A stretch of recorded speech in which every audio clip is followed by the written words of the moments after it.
Ja, Ahmed vil gerne lige fortælle noget om økonomisk redegørelse. Ahmed, hvad viser tabellen? Tabellerne viser en stigning i procent af de forskellige mål med udgangspunkt i følgende.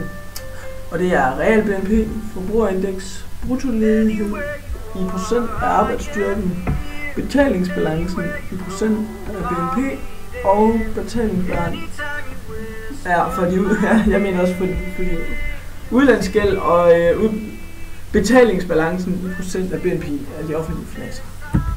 Hvad er den generelle tendens? I forbindelse med finanskrisen går det nedad for DK i økonomi, og for eksempel bruttoledighed i procent af arbejdsstyrken stiger på grund af krisen, fordi arbejdsgiverne ikke har råd til at have folk i arbejde. Hvad bekræfter tendensen? Og du skal henvise til tal og data. Jamen, altså, ifølge tallene bliver Danmarks økonomi bedre fra omkring år 2010.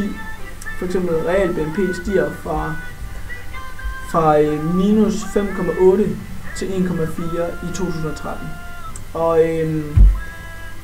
det bekræfter tendensen af de 5 nøglepunkter, at de skal altså stige. Og i med at den stiger, så er der sådan noget som at forbrugerindeksen den falder. Og det gør det, fordi folk er bange for at bruge penge og bange for at blive fyret, fordi at bruttoledighed i procent af arbejdsstyrken den også falder, eller stiger. Og det gør den, fordi at firmaerne ikke stadig har råd til at ansætte folk. Men i med at Danmarks real BNP stiger, så vil bruttoledigheden i procent af arbejdsstyrken falde, fordi at virksomhederne får flere og flere penge til af staten via skattenedsættelser og skattestop.